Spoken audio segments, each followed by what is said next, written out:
In Pokemon Champions, the sleep status effect has been nerfed.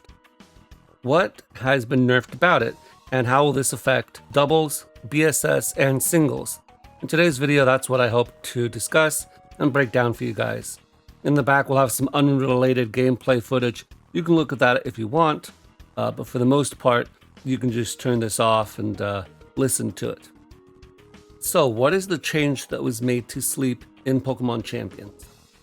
Previously, since Generation 6 at least, in Pokemon, if you put a Pokemon to sleep, they had one guaranteed turn of sleep, and then after that, there were 2 more turns where they might stay asleep, and then on the 4th turn, they were guaranteed to wake up. Now in Pokemon Champions, you still have that guaranteed turn of sleep, but there's actually only 1 extra turn where they might stay asleep, so they've removed 1 turn. Now how the game does this on the back end is that it rolls a random number between 2 and 4. So you have 2, 3, 4 for the first games, for Gen 6, Gen 7, Gen 8, Gen 9, right? In those games, it can roll 2, 3, 4. If it rolls a 2, then you would get the guaranteed turn, and then on turn 2, the Pokemon will wake up.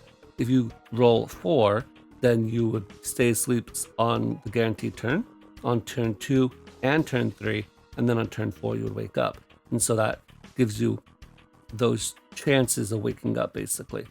Now, instead of rolling 2, 3, 4, the game rolls 2, 3, 3.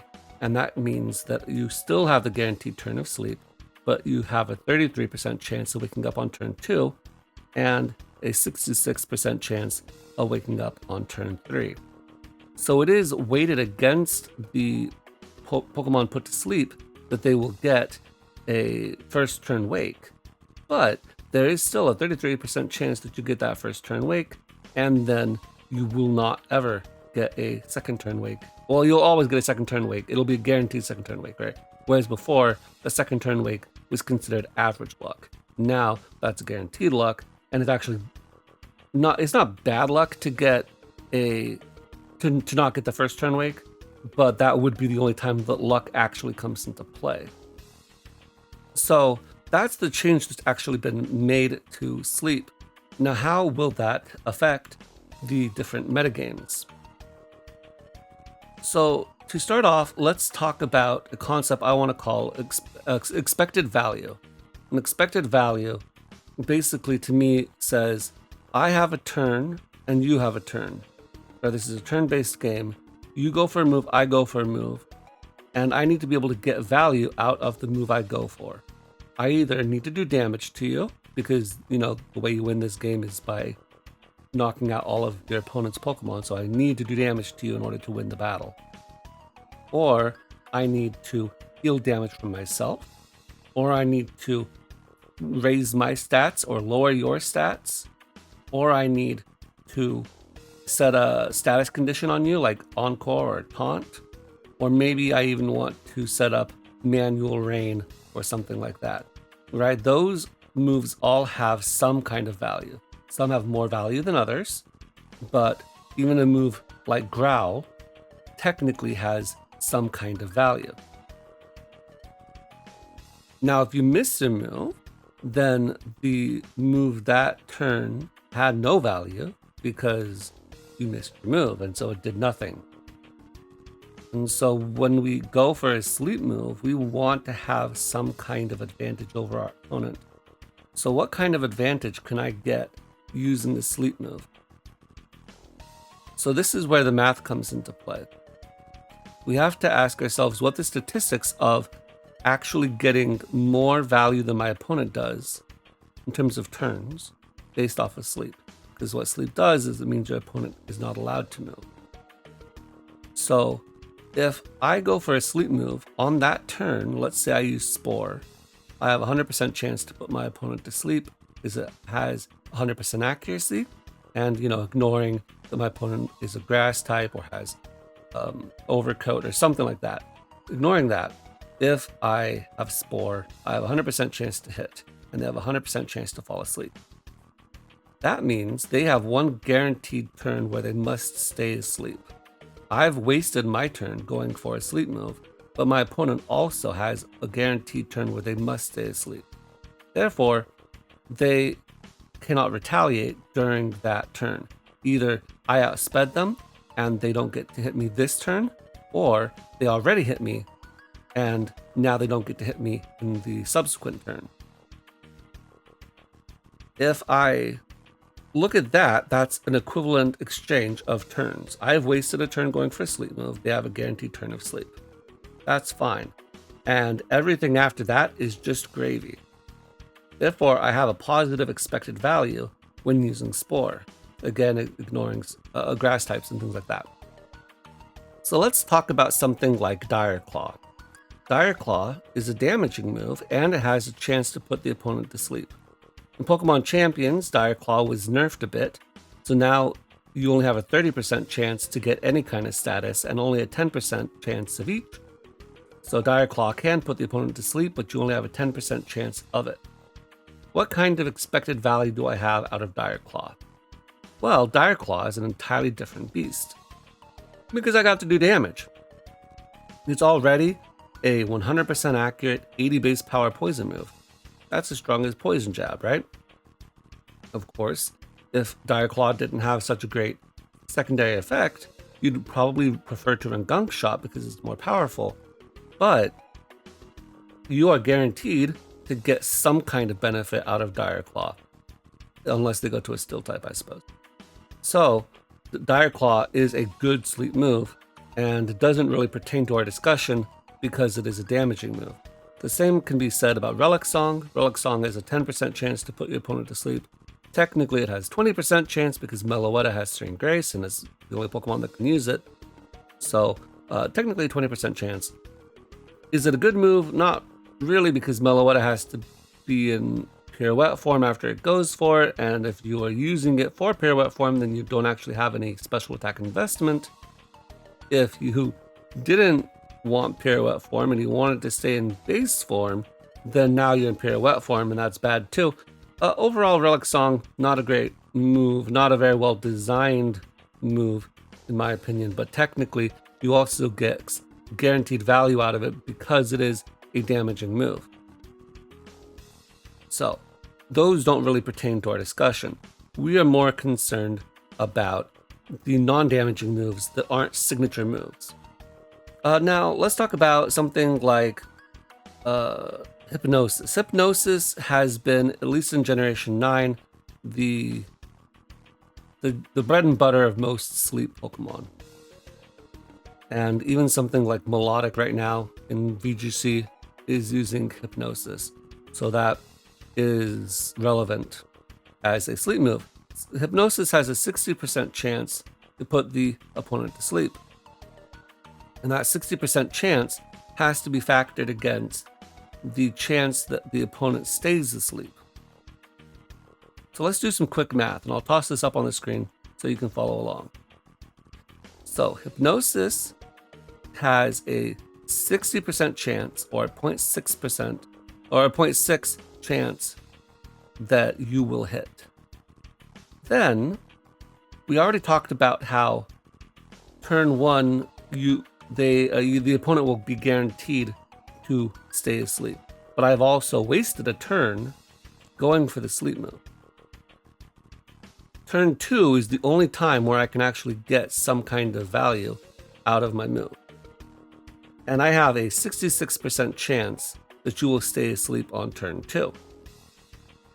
In this scenario, 0.6 times 0.66 means that you have a 40% chance to get some kind of value out of the turn.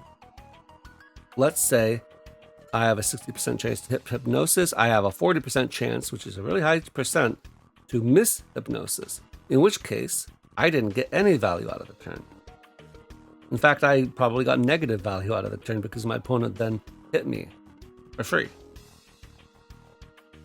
So something like Protect, for example, would be a neutral value turn.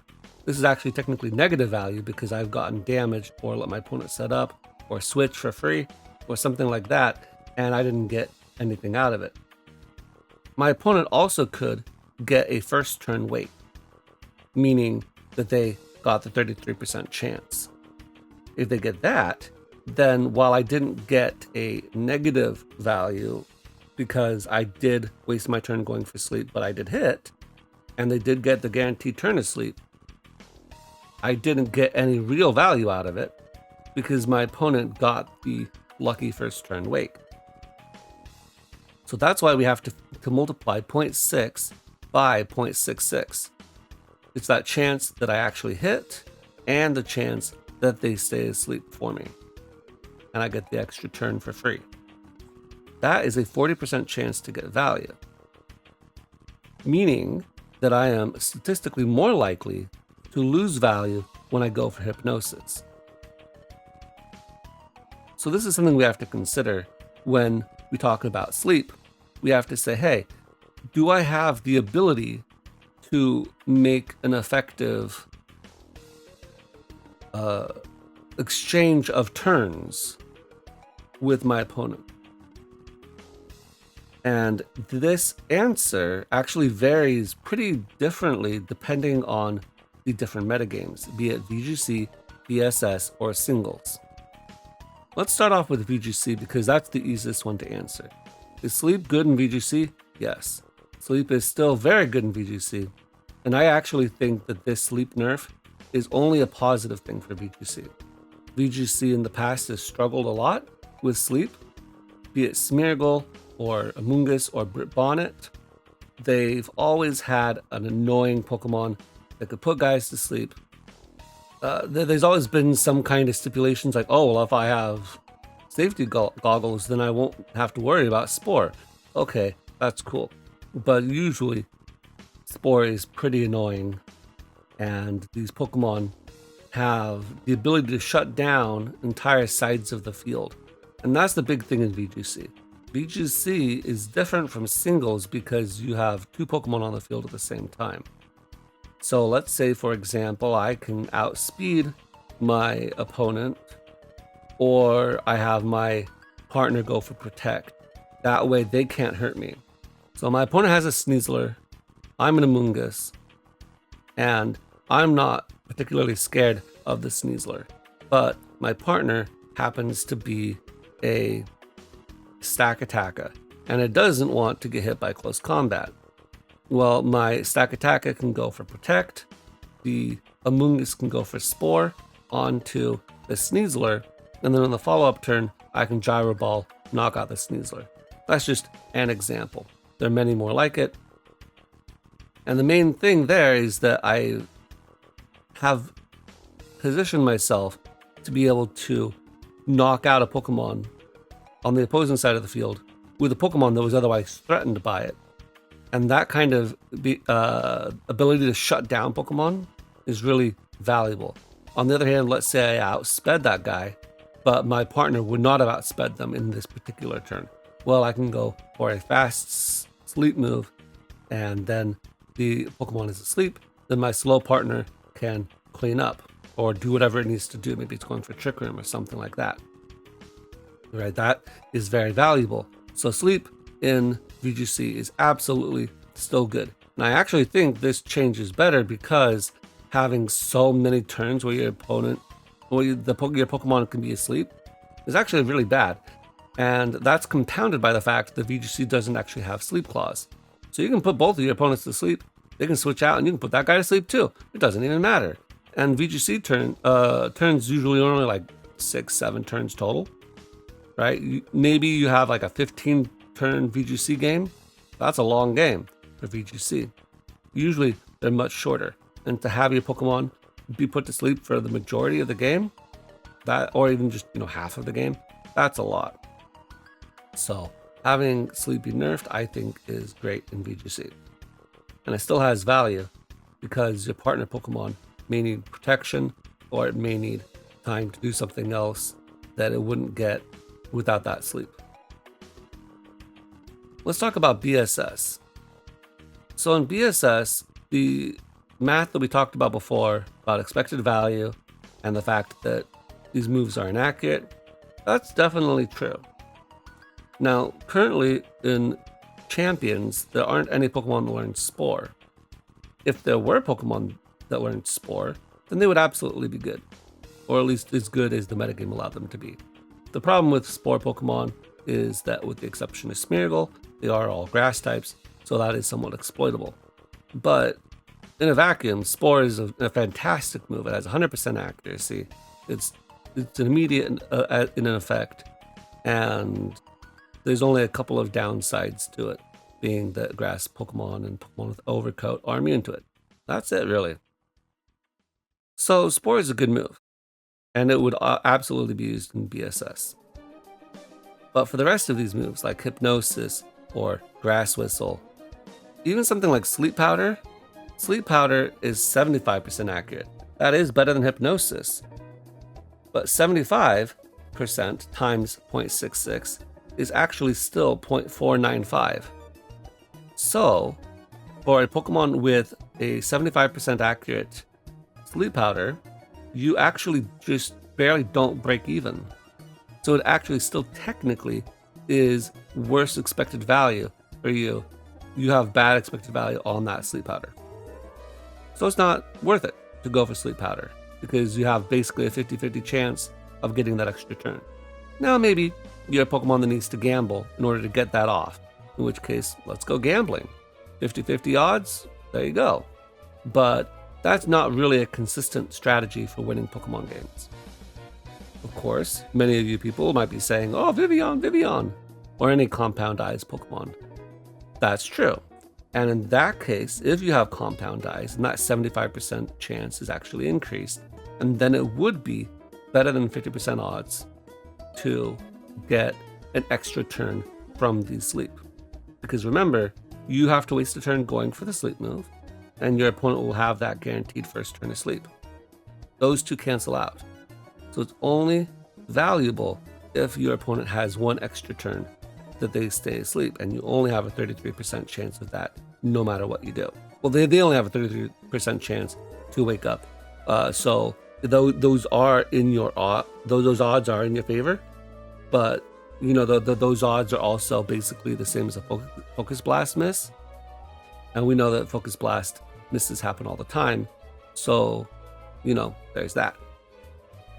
But it is still something that does put the game slightly in your favor, but only if they have Compound Eyes. So there's one big exception to Sleep, and that is Yawn. Yawn is a move that forces your opponent to go to sleep in the following turn. So not this turn, but in the following turn. This is interesting for a couple of reasons. First of all, your opponent could switch, and then your move that turn would have no effect. But you know your opponent could switch, and so you can play accordingly. Of course, your opponent might not switch, but if they don't switch, then they will go to sleep, unless, you know, they set up Electric Rain or something. And if they go to sleep, then they will have, in the following turn, one guaranteed turn of sleep. So you now have a 100% accurate move, and it has a 100% chance of taking effect. And so, then you only have the 33% chance of them waking up. And that's, you know, that's better than a coin flip. That is Focus Blast odds for them to stay asleep, roughly. And so that's not too bad. And so we actually see Yawn a decent amount in Battle Stadium singles. So I went on to Showdown. I just pulled up some random game, and it only took me 2 games to find a team that was using Yawn. So you can see here, the trainer has Whimsicott, Espeon, most obvious Encore of your life. Fair enough. Now they're gonna double Skarmory, cool play. Here, you know, they can't really set up in front of it, so they go for Iron Head. Espeon is lucky to live, but they get the Yawn off. Iron Head. Now here the Skarmory has the choice. It can either switch out or it can stay in. If it switches out to avoid the sleep, then this Charizard, which has come in, will get a free turn. If they stay in, they can damage the Charizard, and then the Charizard will be punished as a result. But then their Skarmory will be put to sleep. And there will be one guaranteed turn of sleep. Right, so that's the choice that the opponent has to make in this particular turn. It's unfortunate here that the Skarmory actually knocked out the Espeon because the Espeon wanted to be off the field. The Espeon didn't want to be on the field. If it had been on the field, that would have been a waste of a turn. Especially because we saw before it had Trick, which means it was probably Choice Lock. So the Charizard comes out and the Skarmory decides to go for Rock Tomb. Well, this makes sense if it's Charizard Y, but it's Charizard X. To be honest, that's not even the worst thing in the world because Charizard X's speed is now dropped by 1. So if it goes for Dragon Dance here, it will be only neutral speed. But we'll see, that doesn't really matter. Because now the Skarmory has been put to sleep. They switch out to Sneasler because, they have one guaranteed turn of sleep here. And on that guaranteed turn of sleep, Charizard will get another Dragon Dance. And from here, it's just Dragon Claw, Dragon Claw, Dragon Claw. And so they put him forfeit. So here we can see that guaranteed turn of sleep from Yawn was actually invaluable, and the opponent did a very bad job of positioning themselves. If they'd wanted to position themselves better, what they needed to do is not, let themselves encore, sure. But then also, we see here in this particular turn, they go for Yawn. Of course, opponent can't necessarily know that you're going to go for Yawn. All you've shown so far is Trick. They didn't know that you were going to go for Yawn. But if they had known that Yawn was on Espeon, then going for Iron Head here was a very bad play. It's an understandable play though, because the opponent had Whimsicott, and you know that if you set up here, that's going to be bad. But technically, you could have switched out to Archaludon or something else, and that would have helped to avoid the Charizard setup. Here, in this turn, because you just knocked out the Espeon, and the Espeon is now out of the way, and we get to go into the Pokemon that can set up, you do have this choice. Do you go for the Brave Bird or the Rock Tomb to try to knock out the Charizard Y? Because Brave Bird would actually knock out Charizard Y. So would Rock Tomb. But Charizard X is much bulkier, and so neither of those moves would knock out X, unless I'm mistaken. So that was actually a crit, right? And Brave Bird would not have killed either. So we see here that they decide to stay in, and the Dragon Dance comes off. You get the extra Dragon Dance because that was a guaranteed turn of sleep. And so in that sense, Yawn has not really changed at all from how it was before. You get the extra Dragon Dance. Sneasler's not Focus Sash, which is unfortunate, and then they just lose. So Yawn has a positive expected value because Yawn is 100% accurate. And in that sense, Yawn does make sleep truly relevant in singles. But now let's talk about 6v6 singles, or what people would call Smogon OU. Whatever Smogon OU means nowadays. We have Gen 9 OU, we have NatDex, we now have Champions, NatDex, OU. It's all very confusing. But in any 6v6 format, the big difference between BSS and 6v6 is, as the name implies, the 6v6. In BSS, you only get 3 Pokemon. A lot of times you load up a matchup and some Pokemon just aren't good into it. But maybe they're Pokemon you might need. For example, what could I do if that Charizard decided to set up a Dragon Dance? I could have a Quagsire in the back, right, with Unaware. That would be a smart thing to do. I could bring the Quagsire, and then the Charizard would not sweep me. Well, that's great. But the problem is that what if they have a bunch of Pokemon that beat Quagsire, and they don't even bring the Charizard? Then my Quagsire is dead weight. What if they decide to bring the Charizard and I have the Quagsire? Then that's fine, I guess. But then they could also bring other Pokemon that would also pressure Quagsire. and then they chip me down, right? I only get to bring 3 Pokemon. When your opponent decides to bring Setup plus Sleep, they will get those free turns. So oftentimes the Pokemon with the Sleep move has the advantage because of the limited tools at their opponent's disposal. Their opponent may have something, but they alternatively very much may not have something. And you have the fast sleep option like we saw with Espeon. You also have the bulky sleep option with something like Umbreon. Umbreon often likes to run Yawn plus Protect.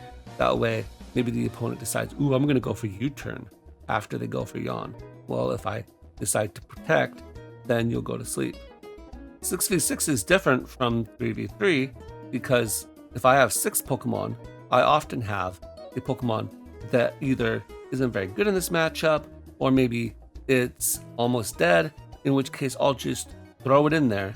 You'll put it to sleep, and then I'll just keep it in the back as sleep fodder. So now I still have 5 other Pokemon that can deal with your Pokemon in front of me. Especially if you're trying to set up with Yawn, for example, right? You go for Yawn, I sack my guy. Okay, now you're going to get your Charizard. Now I have my Quagsire in the back, or I have my Tinglu, or whatever I have.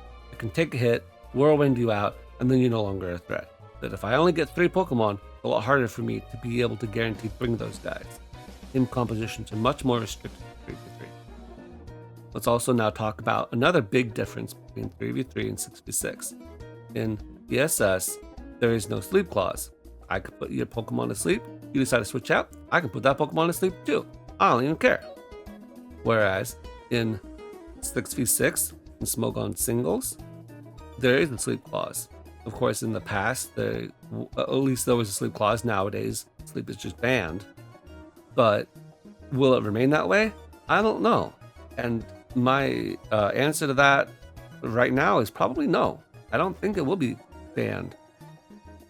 But if we just assume that it operates like it used to and has a sleep clause, you can only put 1 Pokemon to sleep. And that means that you can just fodder off a Pokemon, like I said before, put them to sleep, hold them in the back, and now your opponent isn't allowed to go for any more sleep moves. But like I said, even if you had Yawn, and then I Yawn again, and then I Yawn again, right? It still is a Focus Blast miss away from them waking up turn 1 anyway, so it's not like it's a guaranteed thing. And also, they can always go for an attack into me as I go for Yawn. They can go into a different guy if that guy goes to sleep. Rinse, repeat until I'm dead, right?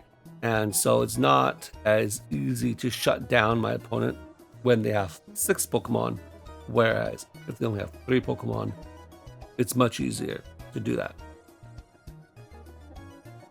So let's talk about the future of sleep. VGC, I think sleep will still be fantastic. Spore is of course a great move. I think we've seen the Coil Melodic sets do a lot of work. Coil Melodic of course is way better in VGC because Melodic has Muddy Water, it has Hypnosis, and it wants the defense boosts while getting support from something like Life to Sinistra off to the side. Whereas in singles, Melodic doesn't really have the bandwidth to be able to pull off that same kind of motion, because while I'm going for Coil, which really only gives me a +1 to defense and accuracy because it doesn't care about the attack boost, my opponent could be going for Swords Dance, or could be going for Nasty Plot, or it could be phasing me out, or it could be doing a lot of damage to me. It isn't really a great time to be coiling up in singles, and then going for Hypnosis afterwards would be probably positive expected value, but I would have had to waste a turn going for the Coil, which isn't really that valuable. Whereas in doubles, it is valuable because you have your opponent to support you, to heal you while you set yourself up, and then you can be a lot more of a threat. In BSS, as we showed in the replay, Yawn is still a great move. The fact that your opponent only has 3 Pokemon and they have to decide which one of them is going to sleep is really annoying. That being said, it's not a guaranteed strategy because it is a 33% chance to wake up on that first turn. And so depending on how you've positioned yourself, that may not be enough. Of course, as we saw in the replay, where that Skarmory knocked out the Espeon, then they had one guaranteed turn of sleep. And that guaranteed turn of sleep meant that it was basically lights out for the opponent at that point. So if you can position your Yawn properly and sack your Yawn Pokemon, or get it off the field somehow, and then get that guaranteed setup turn, that usually is enough. And so I do think BSS will see a lot of Yawn usage. Maybe a bit of Spore as well. But then when it comes to 6v6, you know, we've really, I don't think Sleep will be as bad as it once was, because you have 6 Pokemon as opposed to 3. There are usually 2 basic play styles. Either you have a bulkier team or you have a really offensive team. If I have a bulkier team, I just save the bulky guy in the back that needs to be kept preserved to prevent the setup, and then I let one of my other guys go to sleep. Then Sleep Clause activates and it's no longer an issue. And even if it doesn't activate, I could still go for a move while the Yawn is taking effect, right? Because remember, we're using Yawn here. Spore, of course, does have the downsides of grass types being immune to it, that sort of thing. And there really aren't any other moves, as we've seen with the math, that have positive expected value. Again, technically Vivillon with Compound Eyes can get something out of Sleep Powder, but that's about it. And so I don't really see Sleep being that great in 6v6. However, I don't see it being awful with Yawn and with Spore. And so I do think that we'll go back to having Sleep Clause like normal. Something like Darkrai in the past was able to get a lot more value out of Sleep because it would go for Hypnosis now that Dark Void has been nerfed, and then you would have a 33% chance to wake up on the first turn and on the second turn, but there was a 33% chance that you would be asleep for 3 turns, and that was just too bad for you, I guess, because game over basically. But now you would have a 33% chance to stay asleep, and that's it. So if your Darkrai can't knock you out with +2 Dark Pulse or +2 Focus Blast or whatever, then it's in trouble. And it'll only have a 60% chance of hitting its Hypnosis in the first place. It means you have a 40% chance of messing Darkrai up on that very same first turn. So it's not as safe, Darkrai, as it used to be. And of course that extends to other Pokemon like Iron Valiant. But yeah, that'll be it for today's discussion video. Let me know what you guys think, and I'll catch you guys next time.